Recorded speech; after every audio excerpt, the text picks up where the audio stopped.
Hey everybody, welcome to the channel. My name is Jay Tanner, and today I want to talk about LOL Surprise. LOL Surprise is a franchise created by MGA Entertainment, the same company behind Bratz. LOL Surprise actually has an interesting history, and ended up saving the company from bankruptcy after a long and dramatic legal battle with Mattel over Bratz and Mycene, and now it's a real juggernaut of the toy industry. LOL, which stands for Lil Outrageous Littles, are 3-inch dolls that come packaged in surprise balls. They're basically blind bags, so you have to open them to find out which one you get. They were so popular that they eventually expanded the line by adding the OMG dolls. This stands for Outrageous Millennial Girls, or guys, who are meant to be the older siblings of the Littles. These are 10-inch fashion dolls, and then they added tweens, the 6-inch dolls that are meant to be between the Littles and the OMGs. So if you want the whole family, you have to collect them all, and that's not even including the pets. So naturally, they would make content to go along with the toys. They have an animated series on YouTube called The House of Surprises, which is currently in its second season, and they have a few movies, including one that premiered this month. The first one released on Amazon Prime in 2019 called LOL Surprise The Winter Disco, which was made to coincide with that season's winter line. And then there was LOL Surprise The Movie, which aired on Netflix in 2021, alongside another line of dolls and playsets. One of the most common criticisms of these movies is that they're basically toy commercials with very little plot, which is accurate. Although ironically, one of my main problems with these movies is that they don't feature all of the dolls that come with these lines. For example, the movie only features 4 of the 8 characters from the movie Magic line, despite the fact that they could have. Like the 2-pack revolves around drive-in movies, and there's a scene in the movie where they have a drive-in. Why not have them at least cameo? Although it would have been nice to actually have them featured. And then Winter Disco doesn't feature any of the OMG dolls that came with the Winter Disco line of toys, despite the fact that they came packaged together with the LOL dolls. Shadow technically has a cameo at the very end of the movie, but it's literally only her shoes, which was very disappointing because she was my favorite doll from this line, but we only get to see her shoes. It seems like in the trailer for the new movie, they have all the dolls from the line, at least as far as the OMGs go, so that's appreciated. I haven't seen that movie yet, but I'm excited to check it out. Anyway, these specials utilize different styles, like live action, stop motion animation, and CGI. The first special involves a couple of kids who get snowed in during a power outage, so to pass the time they tell a story involving the LOL dolls. It's mostly stop motion with live action segments when they cut back to the girls. The LOL dolls don't actually speak, it's just the girls narrating the entire time. They do use speech bubbles for each character, although the LOLs speak in emojis, so they also have subtitles to translate, but there's a lot of reading considering the fact that the target audience is ages 4 and up. This is where we get introduced to Midnight, the main character of this story. She's goth and overdramatic. So Midnight and her friend's big dream is to perform at the Winter Disco, which is this big party at this fancy winter chalet in the middle of nowhere. Midnight's act includes rolling around on the floor in a blanket that she sewed together that she calls her Tunnel of Darkness. She considers this a high-performance art piece. Did I mention she's goth? But her friends are concerned her performance won't really fit the vibe of the party, since it's very sparkly and glamorous, which Midnight doesn't appreciate, even though they tried to be nice about it. Then the invitations arrive, and the girls are so excited they didn't realize that Midnight didn't get one. The girls immediately go into planning mode, especially since there's a giant snowstorm that's blocked most of the roads. So now the only way to get to the party is to go through Spooky Pines, which no one ever goes, because it's dark and spooky. Personally, I think they should postpone for safety reasons, but what do I know? Midnight was already upset about her friends not getting her act, and now that they're all buzzing about the Winter Disco that she wasn't invited to, she's even more upset. So upset that she throws a temper tantrum and decides to ruin the party and sabotage her friends. She steals their props so they won't be able to perform their acts, and then rushes out into the snow, so she can crash the party both literally and figuratively by destroying the disco ball. But it turns out she actually was invited to the disco, but her invitation was buried under the snowdrift, which is ironic. But now the others have to catch up to Midnight before she causes any damage. Meanwhile, Midnight is scared to go through the forest alone. Spooky Pines is very dark, but ultimately harmless, and there's actually a lot of nice people living there, so she convinces everyone she comes across to join her by talking up the Winter Disco as this fun party, and purposely leaving out the part where she plans to destroy it. But by the time they make it to the disco, Midnight's heart isn't really in it anymore, because she spent all night talking it up and convincing people how awesome it was. But she feels that since she came all this way, manipulated these people, and sabotaged her friends, she's in too deep to turn back now. She does apologize to the others. I'm kind of surprised she admitted her plan to them and didn't just try to make it look like an accident, but she comes clean about wanting to destroy the disco ball and asks if they want to help. They obviously refuse, so she decides to go ahead by herself. herself. Luckily, her friends show up and tell her that she actually was invited before any of that can happen, so she gives them back their props and cancels her plan for destruction. So all is forgiven and they all perform, and Midnight even wins the competition. The song's not half bad either. I do think the message was a little muddled though. It's supposed to be about being true to yourself and not letting bitterness overtake you, but I think it would have worked better if she decided not to vandalize the party even though she still didn't think she was invited, instead of after she found out that wasn't the case. It might have been a better lesson for kids, that even if things don't go your way, it's not good to resort to petty revenge. But overall, I thought it had its charm. The live action segments did feel like padding in a few places, but the actors had a lot of energy and they seemed like they were having a lot of fun. But if there are kids who watch the LOL Surprise YouTube channel, it might be fun to see them, since they're the same actors who usually host the channel. But it was pretty cute and I enjoyed it for what it was. Midnight was a little intense sometimes, but she definitely had character, and she was entertaining, even if it was over the top. Next there's LOL Surprise the movie, which premiered on Netflix. This movie implements 3D animation along with the stop motion live action segments, and it actually features OMG dolls, unlike the Winter Disco. This movie is about the same length as Winter Disco at 45 minutes, however it's light on story. It's also pretty choppy. The scenes are more loosely connected, and they also have a habit of stopping the story to have these stop motion segments that's more or less just the dolls having shenanigans. I'm not even sure what's going on in some of them.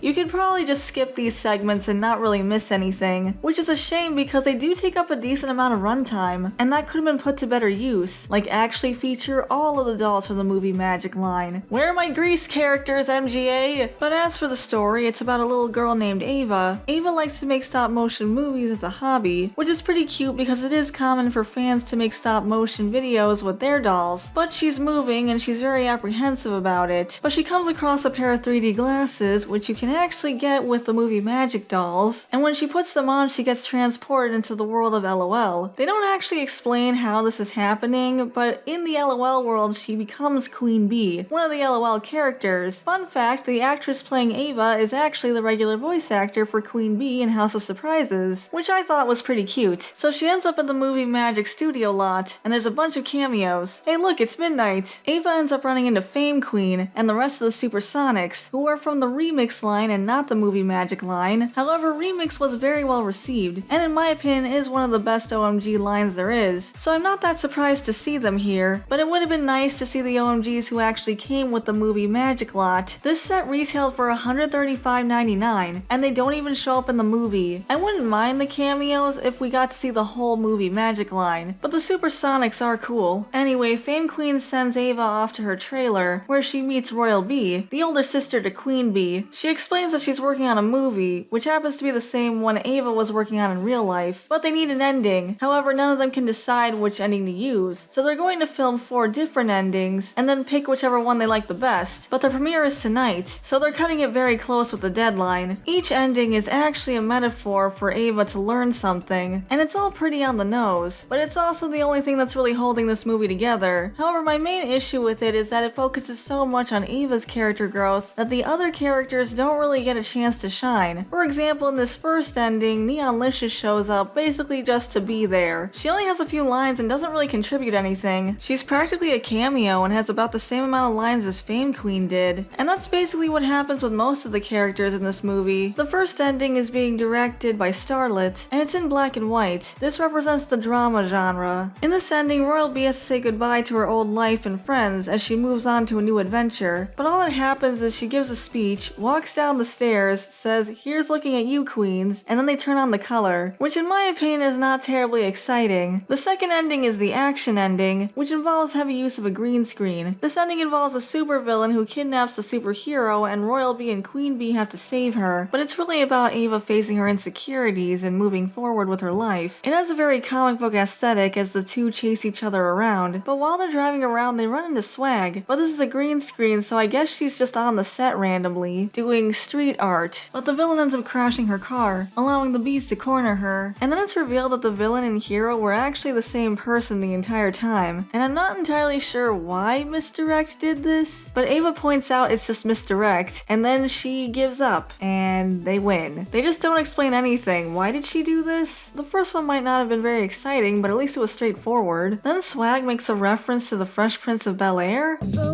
that is the story all about how these two queens went kick pow wow. I swear Swag is cool, but that was the second ending. Moving on. Next is the horror-themed ending, where we're introduced to Spirit Queen. She's a cheerleader and a witch, and apparently a vampire sometimes. Just go with it. But most importantly, she's the movie's sound designer, but she actually spends the entire scene behind the camera, so we don't get to see her much. Instead, we get Lady Diva, who actually gets to participate in the ending, and does more than Neonlicious and Swag combined. Most of that time is spent cowering behind Royal B, but at least she gets to do something. She was hired by Spirit Queen to be Royal B's scream double. In the scene, the three of them are locked in a spooky factory and they have to find the way out. They follow some clues only to realize that they've been tricked into creating some kind of terrible monster, but Ava faces her fears and finds out it's actually just a cat, and there was nothing to be afraid of, just like with moving. So we finally come to the last ending, Cowboys versus Aliens, or in this case, Cowgirl versus Alien. The sisters head over to the last set, where they meet Gamma Babe. She's their makeup and special effects artist, and she's also my personal favorite from the line. She's a retro sci-fi cyborg. I make everyone look so extraterrestrial.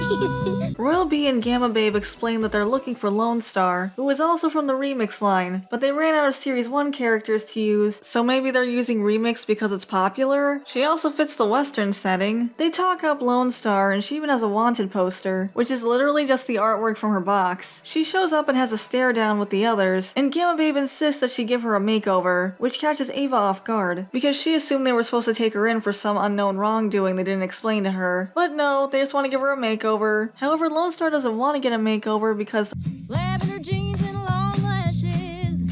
That's me. It's right there in my song.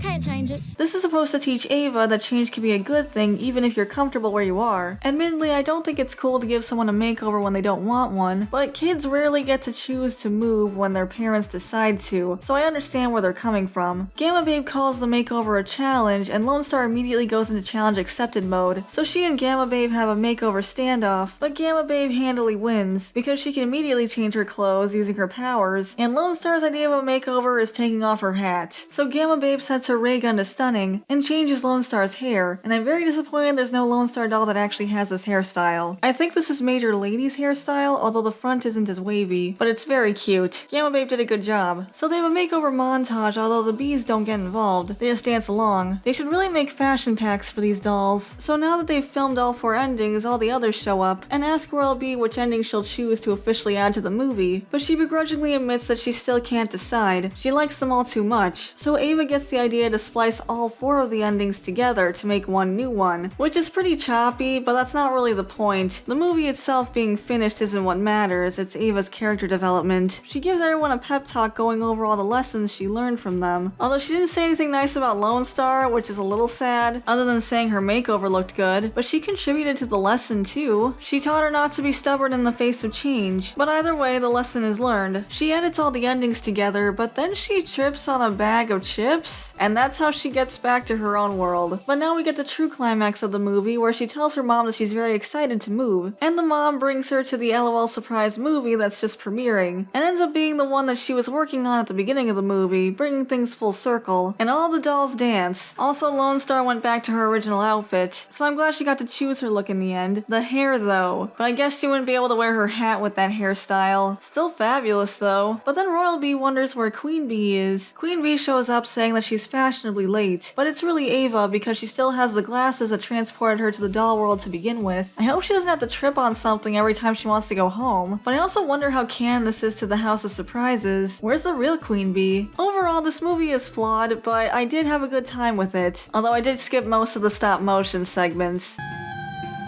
However, I could relate a lot to Ava's apprehension about moving. My sister and I moved around a lot when we were kids. We even went to 4 different elementary schools, which was not fun. But that might be part of the reason why I enjoyed this movie more than practically everybody else who watched it. Many of the reviews say that the movie is shallow because of the makeover scenes, among other things, but these are dress-up dolls, and that's part of the appeal of them. But it also had a purpose in the plot, helping Ava have fun while also learning a lesson. I also thought it was cute when Ava dressed up like Queen Bee. I like it when voice actors cosplay as the characters they voice. It's pretty cute. The stop motion parts though were literally just padding, and didn't add anything to the story. So yeah, not great, but cute. There's currently a 3rd movie that premiered on Netflix. I haven't seen it yet, but I'm looking forward to it. Hopefully each movie will be an improvement over the last. I'm excited to see where this franchise goes, but that's my opinion. What do you guys think? I'd love to hear from you, so leave your comments down below. Thanks for watching everyone, I really appreciate it. Before I go, I want to give a shout out to our channel's members. Stutania, Tyrant Carnivore, Adam K, Shiny Orc Boy, The Rabbit Mancer, General Bolivar, Depth Charge Media, Samaru163, Gabby Hime, Sandy Martin, Verdant Range, Butcher7 Actual, Dash Hound, JVR, Hussyman42, Nixel, Eric Griffin, Phil C, Taylor Ramirez, Caleb Nelson, Bandito Bane, Hunter Rose, Dakari the Professor, Equestron, Owen Wildish, Norman Sweetcream, Way Beyond Coincidence, and Garcia XV Legend. Thank you all so much for your support. If you'd like to become a member, you can hit the join button next to the subscribe button. We also have a buy me coffee if you want to support us that way. But if you enjoyed this video, you can leave a like and subscribe to the channel, which helps us out a lot too, and it's free. Thanks again for watching, and I'll see you later. Bye for now.